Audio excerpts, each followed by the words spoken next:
जय हिंद दोस्तों। आज हम लोग बात करेंगे अपवर्तन पे। तो अपवर्तन क्या है इसके में बात करेंगे सही से।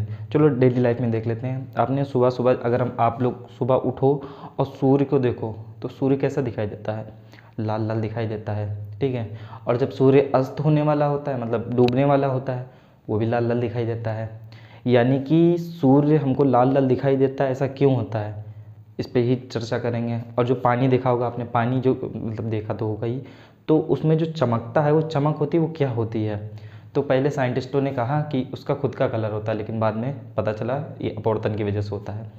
और हीरे को आपने देखा होगा चमकते हुए, और ना जाने बहुत सारी चीज़ें है ना, जैसे कि आकाश में तारे टिमटिमाते हुए दिखाई देते हैं, क्यों देते हैं। इन सारी चीज़ों पे हम लोग एकदम डिटेल से चर्चा करेंगे और समझेंगे और हीरो बनेंगे क्लास में कि हमको आता है, ठीक है। तो सबसे पहले देखते हैं अपवर्तन क्या है। प्रकाश कैसे चलता है, हमने क्या पढ़ा था, बताया था। प्रकाश हमेशा सीधी रेखा में चलता है। कैसे चलता है? सीधी रेखा में। अगर उसके मार्ग में कोई आ जाता है तो परावर्तित होकर चला जाता है, ठीक है। इतना तो पढ़ा था। अब हम लोग पढ़ेंगे जब प्रकाश सीधी रेखा में चलता है और उसके सामने कोई पारदर्शी माध्यम यानी जिसके आर पार हम लोग देख सकते हैं आ जाता है, तो उसको हम लोग क्या कहते हैं? अपवर्तन कहते हैं। क्या कहते हैं? अपवर्तन। एक समझ में आया? जब प्रकाश सीधी रेखा में चलता है और उसके माध्यम में कोई पारदर्शी माध्यम, पारदर्शी मतलब जिसके आर पार देख सकते हैं, जैसे कि ये हवा, हमारे और आपके बीच में क्या है? हवा, है ना। और कांच, है ना, कांच के इधर उधर हम लोग देख सकते हैं। और पानी, माध्यम कितने होते हैं? 3। कितने होते हैं? 3। वायु, जल और कांच, 3 माध्यम होते हैं, ठीक है। इतना समझ में आया? ठीक। तो अब हम लोग बात करेंगे अपवर्तन होता कैसे है। तो एक सेकंड हम मार्कर ढूंढ लें, ठीक है। तो जब प्रकाश सीधी रेखा में, जैसे कि ये कांच है, ठीक है, ये कांच है। अब ये प्रकाश आया और इसको सीधे जाना चाहिए, लेकिन हल्का सा टेढ़ा हो गया। अच्छा, आप जैसे कि आप मोटर का पाइप लियो तो पाइप लेकर आप ऐसे कर रहे हो, अगर उसमें प्रेशर है तो वो पाइप ऐसे जाके यूँ होगा, है ना। लेकिन जैसे ही प्रेशर होगा तो हल्का हल्का कम हो जाएगा, समझ में आया? मतलब धीरे धीरे उसका कम हो जाएगा। ऐसे ही जब प्रकाश चलता है, जैसे ये हवा है, हवा में हमने क्या बताया था? प्रकाश सबसे तेज चलता है, 3 × 10⁸ मीटर पर सेकंड की रफ्तार से हवा में चला। जैसे ही कांच के अंदर गया, ये क्या है? कांच का टुकड़ा, वैसे ही उसकी स्पीड क्या हो जाएगी? स्लो हो जाएगी। क्यों? क्योंकि कांच क्या है? सघन होती है। हमने क्या बताया? 3 माध्यम होते हैं। वायु होता है विरल, जल और कांच होती है सघन। सघन मतलब बहुत ज़्यादा घनत्व वाले, सघन मतलब ज़्यादा घनत्व, घनत्व मतलब बहुत ज़्यादा उनके मॉलिक्यूल्स पास पास होते हैं, है ना। तो जैसे आप हो, आपको खाली मैदान में दौड़ाया जाए आराम से दौड़ लोगे, और भीड़ भक्कड़ वाले इलाके में दौड़ाया जाए तो आप लड़ जाओगे, मुँह मऊर कर लोगे, ठीक है। तो ये सारी चीज़ें होती हैं, ठीक। इसको थोड़ा सही से समझे, जैसे कि ये कांच है, ठीक। अब इस प्रकाश को ऐसे जाना चाहिए, इसको डॉट डॉट से बना दें, लेकिन ये ऐसे नहीं जाता है, ये हल्का सा टेढ़ा हो जाता है। जैसे ही ये हल्का सा टेढ़ा हुआ, ठीक है, तो इसके बीच से हम लोग एक लाइन खींच लेते हैं ऐसे, डैश डैश डैश डैश। इसको हम लोग क्या बोलते हैं? इसको हम लोग बोलते हैं अभिलंब। हम ऊपर लिख दे रहे हैं अभिलंब, ऊपर नहीं लिखा है, इधर भी लिख दे रहे हैं, है ना। इसको क्या बोलते हैं हम लोग? अभिलंब। तो इसमें हम लोगों ने डेफिनेशन से क्या लिखा? जब प्रकाश सीधी रेखा में चलता है, विरल माध्यम से सघन में जाता है, तो ये अभिलंब के पास आ जाता है। देखो ये हमने लिख दिया है, आप लोग टेंशन ना लेना, याद हो जाएगा। विरल से सघन आता है तो अभिलंब के पास आ जाता है।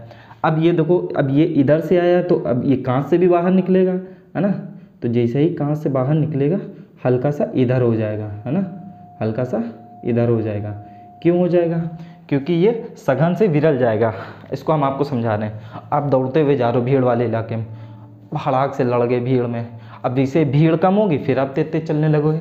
ऐसे ही जब विरल माध्यम से सघन माध्यम में आता है तो स्पीड स्लो आ जाती है, फिर इसको विरल माध्यम मिलता है प्रकाश को, फिर ये तेज तेज चलने लगता है। समझ में आया? तो विरल से सघन जाता है तो अभिलंब के पास आ जाएगा, याद रखना। और सघन से विरल में तो अभिलंब से दूर। समझ में आ गया? चलिए अच्छा, आपसे हम थोड़े क्वेश्चन पूछ लेते हैं, आप बताइएगा सही से। इसको आप बना लीजिएगा, बाद में नहीं मिले तो आप कमेंट में कर दीजिएगा, हम कमेंट में लिंक दे देंगे आपको, कर लीजिएगा सही से, ठीक है। जैसे ये है, अब बताइएगा सघन है कि विरल है।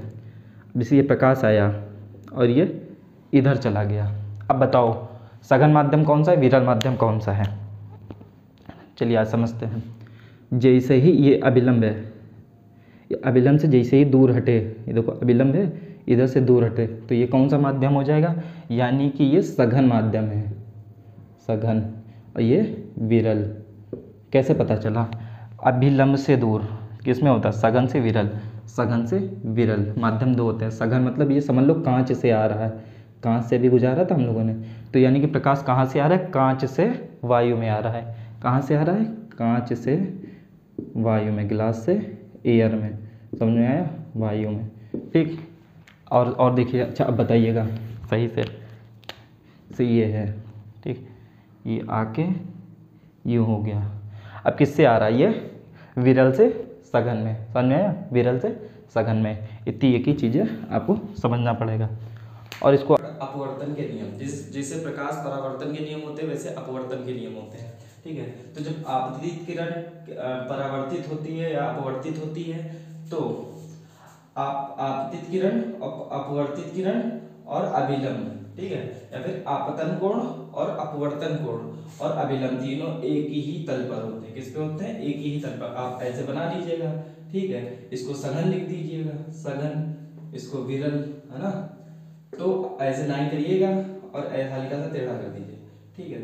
तो आपतन कोण और यहाँ पे ये अभिलंब, ठीक है, अभिलंब बीचों बीच से, पर अपवर्तन कोण और अभिलंब तीनों एक ही तल पे होते हैं। पहला नियम ये हो गया।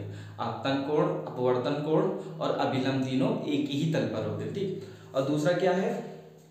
दूसरा क्या है? आपतन कोण की ज्या, ज्या मतलब ये साइन ई, साइन ई को हम लोग ज्या बोलते हैं ना। तो आपतन कोण की ज्या और अपवर्तन कोण की ज्या क्या होती है? नियतांक होती है, मतलब हमेशा बराबर होगी।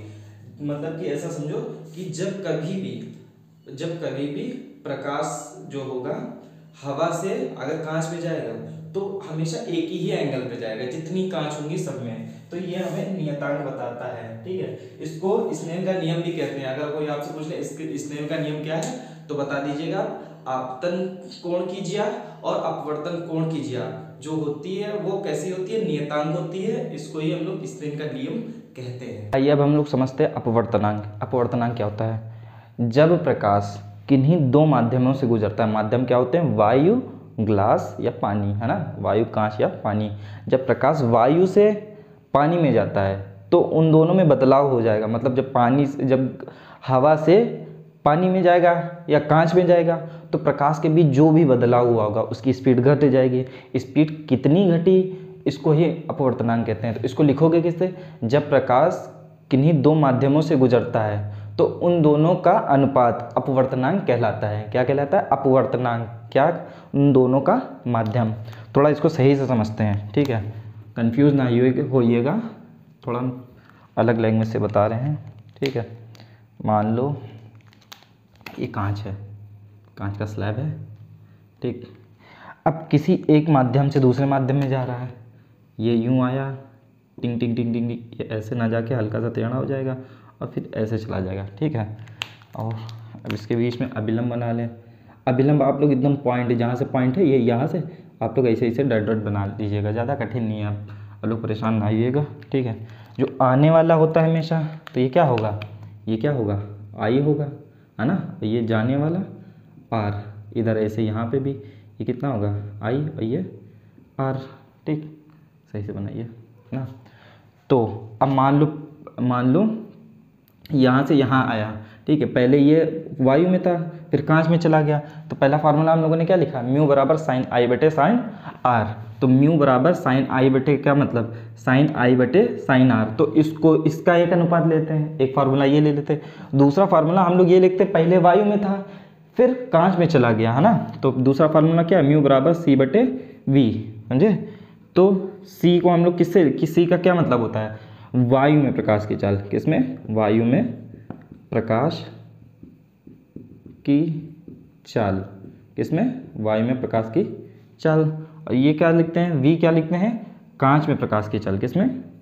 कांच में प्रकाश की चाल, ठीक है। वायु में कितनी होती है? ये देखो ऊपर वाला रख दो, इसको रख दो, 3 × 10⁸। इसको याद कर लीजिएगा, इसे नहीं कि काम चला है, इसको याद कर लीजिएगा, एग्जाम में पूछा जाता है और इम्पोर्टेंट भी है ना। तो जब ऐसे ऐसे एक बिरादरी के लगे, काट दो, 3/2 अनुपात आ गया, ठीक है। ये अनुपात किसका है? देखो पहले किस में था? एयर में, फिर किस में चला गया? कौन? प्रकाश किस में चला गया? ग्लास में, है ना। सेम चीज़ अगर ये ग्लास से एयर में जाता है तो इसका उल्टा लिख दो, सिंपल। कुछ कठिन है? कुछ नहीं कठिन है। आप लोग बस याद रख लो, ये हीरा का है, ये अल्कोहल का, ये बर्फ़ का, ये कांच का, ये जल का, ये वायु का। एक क्वेश्चन और पूछा जाता है कि हीरा क्यों चमकता है, ठीक, उसको आप थोड़ा एकदम सही से समझाते हैं। जब प्रकाश की किरणें हीरे के अंदर आती हैं, ठीक है, प्रकाश की किरणें अंदर तो आ गई, मान लो इसके अंदर आ गई, ठीक, तो प्रकाश बाहर भी जाना चाहिए, लेकिन हीरे के अंदर का माध्यम जो होता है बहुत सघन होता है। कैसा होता है? बहुत सघन होता है, तो जो प्रकाश होता है बाहर निकल नहीं पाता, अंदर ही रह जाता है, दब के रह जाता है ना। तो अंदर जब प्रकाश रह जाता है तो वही प्रकाश हमको रिफ्लेक्ट करके दिखाता है, जिसकी वजह से हमें वो हीरा चमकता हुआ दिखाई देता है। समझ में आया? तो कोई पूछे हीरा चमकता है तो कह देना हीरा चमकने का सबसे बढ़िया कारण है अपवर्तनांक। अपवर्तनांक क्या होता है? जब प्रकाश दो माध्यमों से गुजरता है। तो हीरे का अपवर्तनांक देख लो 2.42, तभी सबसे ज़्यादा चमकता है। फिर उससे कम एल्कोहल, वही जो दवाइयों में भी प्रयोग किया जाता है, एल्कोहल सैनिटाइजर में भी किया गया था। बर्फ़ भी देखो क्रिस्टलिन होती है ना, कांच का भी हम लोग इसको निकाल के आए। आप बोलोगे 3/2 आया है आपका, तो इसको भाग दे दो यहाँ पे, है ना, शक नहीं करने का। 0 लगा 5, 1.5 आ गया, लो, है ना, 1.5 आ गया, है ना। तो अगर आपसे कोई पूछे तारे टिमटिमाते हुए क्यों दिखाई देते हैं, तो बता देना अपवर्तनांक की वजह से। ऐसा क्यों? क्योंकि उधर प्रकाश की चाल दूसरी होती है, पृथ्वी के अंदर आते ही ओजोन लेयर की वजह से प्रकाश की चाल स्लो पड़ जाती है, जिस वजह से तारे हमें टिमटिमाते हुए दिखाई देते हैं। समझ में आया? फिर से समझा दें।